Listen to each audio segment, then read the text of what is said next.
Assalamualaikum warahmatullahi wabarakatuh. Berjumpa kembali di video pembelajaran kimia kelas 11 untuk materi asam dan basa. Kali ini kita akan melanjutkan untuk bagian yang keempat, yaitu merupakan bagian terakhir dari pembahasan asam dan basa. Kita akan mempelajari reaksi larutan asam dan basa. Masih tetap dan selalu bersama Bu Asih.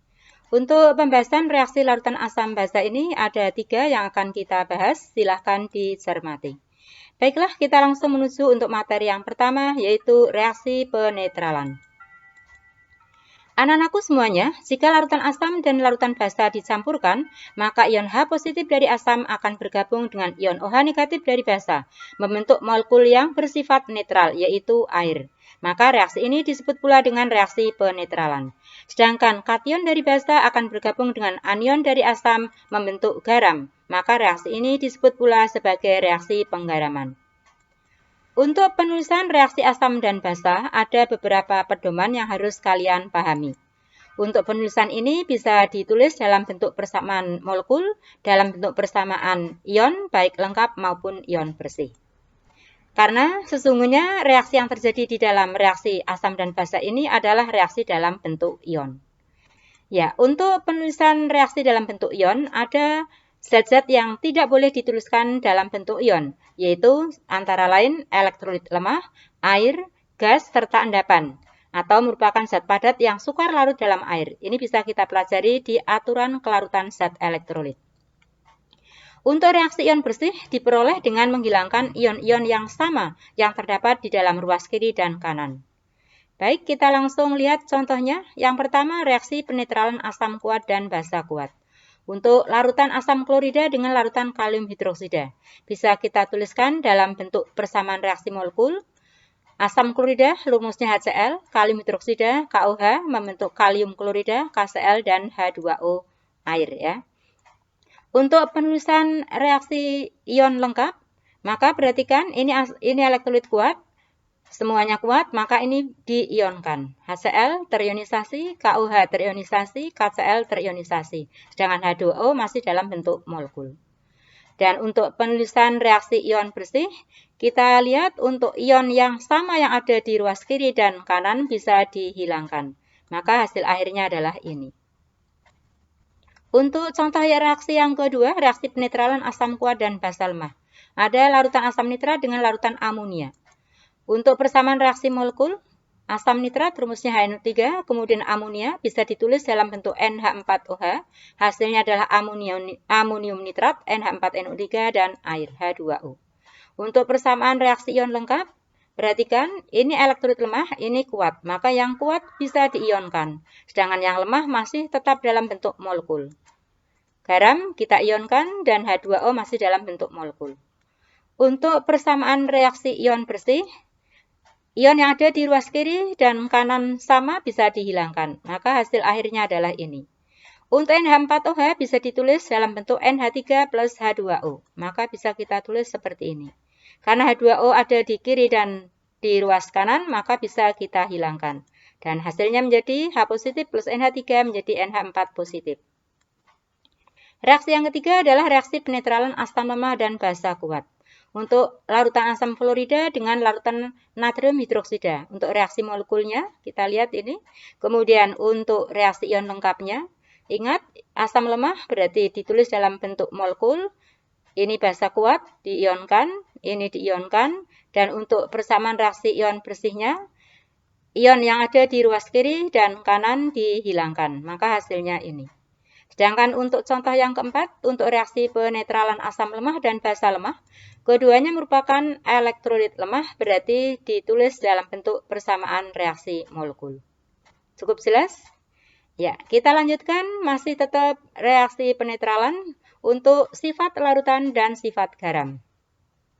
Sifat larutan hasil reaksi asam basa ini tergantung dari jumlah mol H positif dan OH negatifnya. Jika jumlah ion H positif sama dengan OH negatif, maka campuran bersifat netral. Jika H positif lebih besar dari OH negatif, campuran bersifat asam. Dan jika H positif lebih kecil daripada OH negatif, maka campuran bersifat basa. Sedangkan sifat garamnya ini tergantung pada kekuatan asam dan basa pembentuknya. Jika yang direaksikan asam kuat dengan basa kuat akan membentuk garam yang bersifat netral. Asam kuat dengan basa lemah membentuk garam bersifat asam, sedangkan asam lemah basa kuat membentuk garam bersifat basa. Jadi yang kuat yang menentukan sifatnya. Ya, jadi dari sini bisa kita lihat untuk jenis garam. Ada 4, yaitu garam yang berasal dari asam kuat dan basa kuat. Contohnya adalah NaCl, maka ini sifatnya netral. Kemudian asam kuat basa lemah, contohnya ada amonium sulfat, maka ini bersifat asam. Sedangkan asam lemah basa kuat ada barium asetat, maka ini bersifat basa. Dan asam lemah basa lemah, contoh ada amonium asetat. Nah, sifatnya ini tergantung dari tetapan kesetimbangan asam lemah maupun tetapan kesetimbangan basa lemahnya. Jika Ka sama dengan Kb bersifat netral, Ka lebih besar Kb bersifat asam, Ka lebih kecil daripada Kb bersifat basa.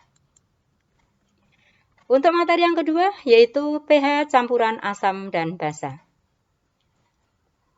Untuk campuran asam kuat dan basa kuat, kita lihat untuk hasil akhirnya. Jika campuran asam kuat dan basa kuat ini semuanya habis bereaksi atau tidak bersisa, maka sifat larutannya adalah netral, pH-nya sama dengan 7. Sedangkan kalau pada hasil akhir asam kuatnya bersisa, sedangkan basa kuatnya habis bereaksi, maka terbentuk sifat larutannya adalah asam, pH-nya kurang dari 7. Untuk mencari H positif bisa dilihat dengan rumus menentukan H positif dari asam kuat. Sedangkan apabila campuran asam kuat dan basa kuat, asam kuatnya tidak bersisa, basa kuatnya bersisa, maka akan terbentuk larutan yang bersifat basa. pH-nya lebih besar dari 7, dan untuk menentukan rumus OH negatifnya menggunakan rumus penentuan basa kuat. Iya. Nah, ini yang nanti yang akan kita pelajari. Sedangkan apabila reaksi habis bereaksi atau tidak ada zat yang bersisa, maka larutan yang terbentuk adalah garam. Dan ini nanti kita pelajari di bagian hidrolisis atau materi setelah mempelajari asam dan basa. Kemudian apabila yang bersisa adalah asam lemah ataupun basa lemahnya, maka nanti akan terbentuk larutan penyangga. Dan ini akan kita pelajari setelah mempelajari hidrolisis. Ya, untuk reaksi penetralan asam kuat dan basa kuat, tadi sudah dijelaskan bahwa reaksi penetralan itu terjadi apabila 1 mol ion H positif dari asam tepat bereaksi dengan 1 mol ion OH negatif dari basa, membentuk 1 mol air. Nah, jika H positifnya sama dengan OH negatifnya, maka larutan bersifat netral. Jika H positifnya lebih besar dari OH negatifnya bersifat asam, berarti pH-nya lebih kecil dari 7. Sedangkan untuk mol H positifnya lebih kecil daripada mol OH negatifnya, maka larutan bersifat basa, pH-nya lebih besar dari 7. Nah, reaksi penetralan dapat digunakan untuk menetapkan kadar atau konsentrasi suatu larutan asam maupun basa. Penetapan kadar suatu larutan ini disebut dengan titrasi asam basa. Rumus untuk menentukan kadar zat dalam reaksi penetralan tersebut adalah demikian. Ya, VA/MA kali valensi sama dengan VB kali MP kali valensi. Keterangannya bisa dibaca. Contoh soal untuk pH campuran asam basa. Nomor 1. Seorang siswa mereaksikan 100 ml larutan NaOH 0,5 molar dengan 100 ml larutan HCl 0,1 molar. Tentukan pH larutan sebelum dan sesudah direaksikan. Kita tulis dulu apa yang diketahui dan ditanyakan. Untuk yang ditanyakan di sini ada pH larutan sebelum direaksikan. Ada 2 larutan, maka kita tentukan pH 2 larutan ini. Untuk NaOH kita cari OH-nya. Ingat rumus basa kuat B sama B kali M ya. Maka kita masukkan angkanya, didapatkan OH-nya 0,5, POH-nya berarti min log OH negatif, hasilnya 1 min log 5, pH-nya berarti 13 plus log 5.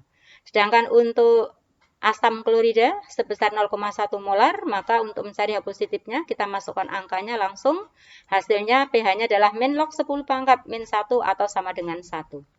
Sedangkan untuk menentukan pH larutan sesudah bereaksi, kita tulis terlebih dahulu persamaan reaksinya. Di sini kita lihat 1 OH negatif akan dinetralkan 1 H positif. Nah, berarti kita lihat koefisiennya. Di sini 1, 1.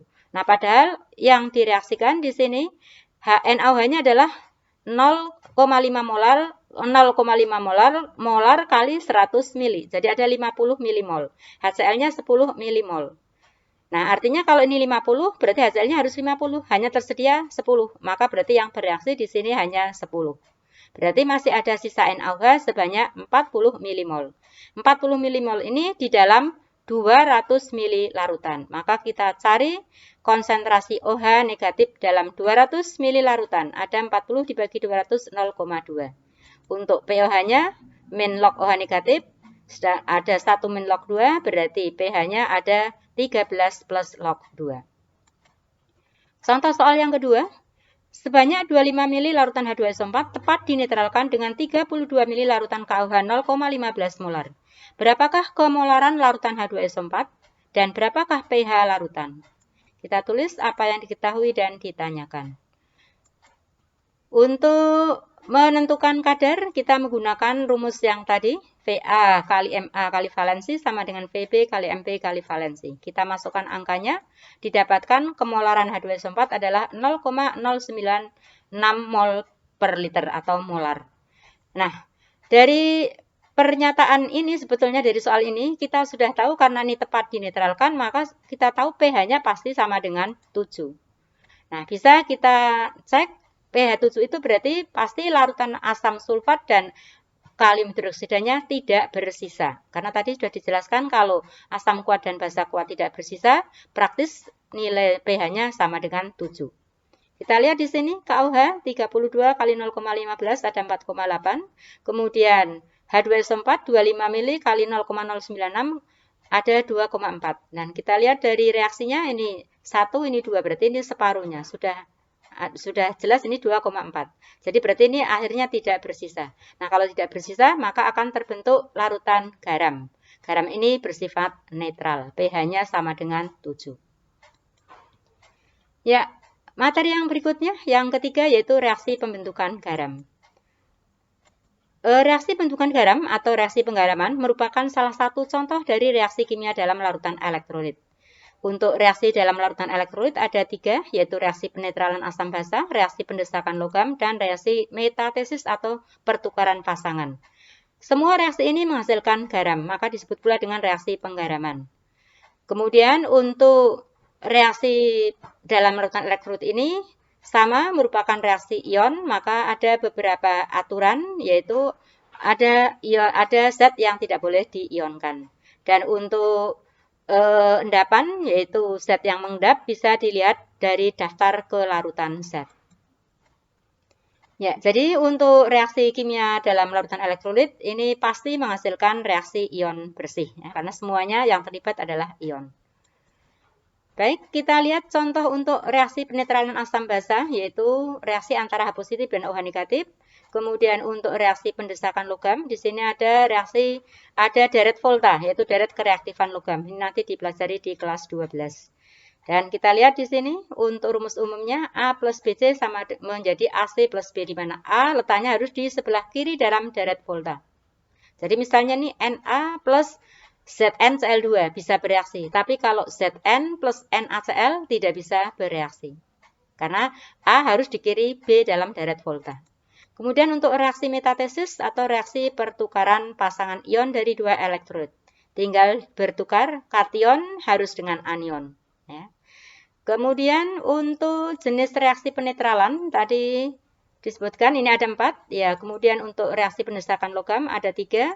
Reaksi metatesis ada 3. Semua ini menghasilkan garam. Kita lihat, maka ini disebut pula dengan reaksi penggaraman. Untuk reaksi penetralan bisa merupakan pembentukan senyawa kovalen, ini merupakan reaksi redoks, dan ini merupakan reaksi pengendapan.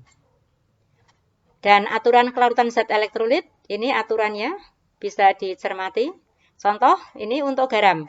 Untuk garam nitrat, garam hidrogen karbonat, garam perklorat, garam klorat, dan garam asetat, semuanya mudah larut, berarti tidak ada yang sukar larut. Ya, sekarang kita lihat untuk contoh soal reaksi pembentukan garam. Yang pertama, tuliskan persamaan reaksi, baik ion lengkap maupun ion bersih, antara gas sulfur trioksida dengan larutan kalium hidroksida. Kita tulis apa yang diketahui dan ditanyakan. Kemudian kita lihat di sini yang direaksikan adalah sulfur trioksida, berarti ini merupakan oksida asam. Oksida asam adalah persenyawan antara non-logam dengan oksigen. Dan kalium hidroksida basa, berarti jenis reaksinya adalah oksida asam plus basa, menghasilkan garam plus air. Kita langsung tuliskan dalam bentuk persamaan molekul. Kita tulis rumus Z-nya, SO3 plus KOH menjadi K2SO4 plus H2O. Ingat, persamaan reaksi, jumlah atom kiri dan kanan harus sama. Karena di sini 2, berarti ini harus dikalikan dengan 2. Sedangkan untuk meluluskan persamaan reaksi ion lengkapnya, perhatikan untuk aturan zat-zat yang tidak boleh diionkan. Ini gas tidak diionkan, ini elektrolit kuat diionkan, ini diionkan, ini tidak diionkan. Kemudian untuk persamaan reaksi ion bersihnya, ion yang ada di ruas kiri dan kanan sama bisa kita hilangkan. Maka hasil akhirnya adalah ini. Contoh untuk soal penggaraman yang kedua, tuliskan persamaan reaksi, baik lengkap maupun bersih, antara larutan barium nitrat dengan larutan asam sulfat. Kita tulis apa yang diketahui dan ditanyakan. Nah, kita lihat di sini barium nitrat itu merupakan garam. Ini asam sulfat berarti asam. Berarti jenis reaksinya adalah garam plus asam. Akan menghasilkan garam plus asam juga. Nah, kita lihat. Barium nitrat rumusnya BaNO2 kali asam sulfat akan menghasilkan garam barium sulfat. Nah, garam barium sulfat ini merupakan garam yang sukar larut dalam air. Maka kita tulis sebagai endapan. Lambangnya adalah S solid. Kemudian kita samakan jumlah atom kiri dan kanan. Di sini NO3-nya ada 2, berarti ini harus dikalikan 2. Nah, kemudian kita tulis persamaan reaksi ion lengkapnya. Yang merupakan elektrolit kuat bisa diionkan, sedangkan ini endapan berarti tidak diionkan. Jadi ini semua diionkan kecuali endapan ini. Kemudian untuk persamaan reaksi ion bersihnya, ion yang di ruas kiri dan kanan ada bisa kita hilangkan. Maka hasil akhirnya adalah ion Ba2 positif dengan SO4 2 negatif membentuk endapan barium sulfat. Ya, demikian yang bisa Bu Asih sampaikan, dan seperti biasa sebelum berakhir ada tugas yang harus dikerjakan di buku tugas dan nanti diupload di tim dalam bentuk PDF. Demikian yang bisa Bu Asih sampaikan. Terima kasih atas perhatiannya. Mudah-mudahan bermanfaat. Mohon dimaafkan apabila ada banyak kekhilafan dan kekurangan. Billahi taufik wal hidayah. Wassalamualaikum warahmatullahi wabarakatuh.